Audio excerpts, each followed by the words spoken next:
Hello mga Mima! Ito nga palang video na to ay nakasave sa akin 2023 pa. Super duper late post na nga ito, pero sayang naman kasi memories din ito ng aming family. At para hindi na rin ako manghinayang na burahin ito sa gallery, kaya kapag sa Facebook, magpa-flashback ito at mababalik-balikan namin ang memories na to. Ito nga pala ay wala kaming kagastos-gastos. Ito ay regalo sa amin ng isa sa malalapit naming kaibigan. Anniversary gift namin ni Nikki, birthday gift, at kasama na rin ang Christmas gift. O, diba? Bongga. First time nga namin mag-check-in dito sa H2O Hotel sa Manila Ocean Park. Kaya naman itong mga ate namin ay tuwang-tuwa at amazed na amazed dito sa napakalaking aquarium sa kwarto namin. Sobrang excited talaga sila. Kaya ayan, nag-room tour pa sila. Tuwang-tuwa nga sila nung may makita silang shower. At di pa nga nakontento, naghanap pa sila ng bathtub. At dito nga sa kwarto ay merong complimentary drinks. Ayan, may water, may pa-coffee. At kapag naman halimbawa ay gusto mo nang matulog at ayaw mo na masyado maliwanag, meron din pang cover dito sa aquarium nila. So ayan, halimbawa naman, nagbago isip mo, gusto mo makita at makapag-relax, makita ang mga isda na lumalangoy-langoy, ayan, pwede mo naman din siyang itaas. Ang tawag nga pala dito sa room na pinagstayan namin ay aqua room. Tignan mo, oh, late-late pa ni Baby Zik siyaan. Wala pa siyang kamalay-malay.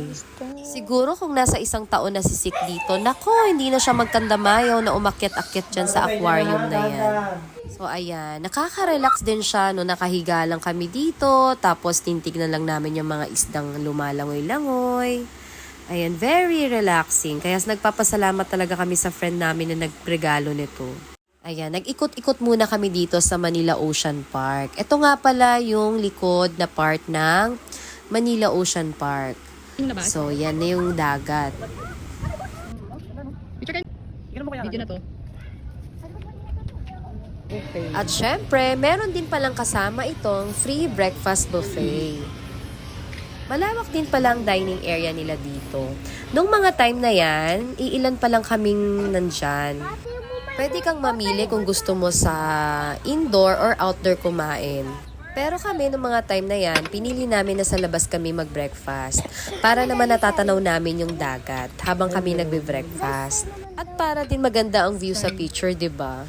Tuwang-tuwa at excited nga silang mag-breakfast kasi mamaya naman ay meron silang swimming.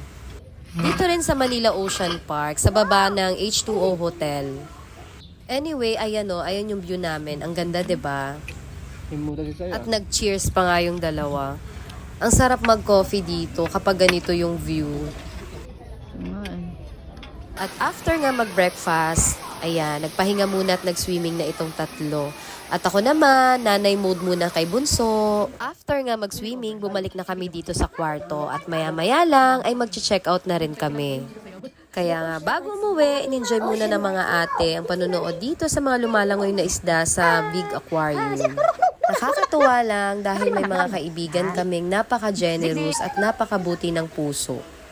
Nag-canvas kasi ako kapag inabil mo ang kwarto na to, nagre-range pala siya ng 5K to 6K. Kaya sobrang thankful talaga kami sa nagbigay sa amin ng regalong to. Alam mo namang love na love ka namin. Thank you so much! And this is one of the best memorable experience, lalong-lalo na ng mga kids. Super nag-enjoy talaga ang Rosales family. Ayun lang, thank you for watching!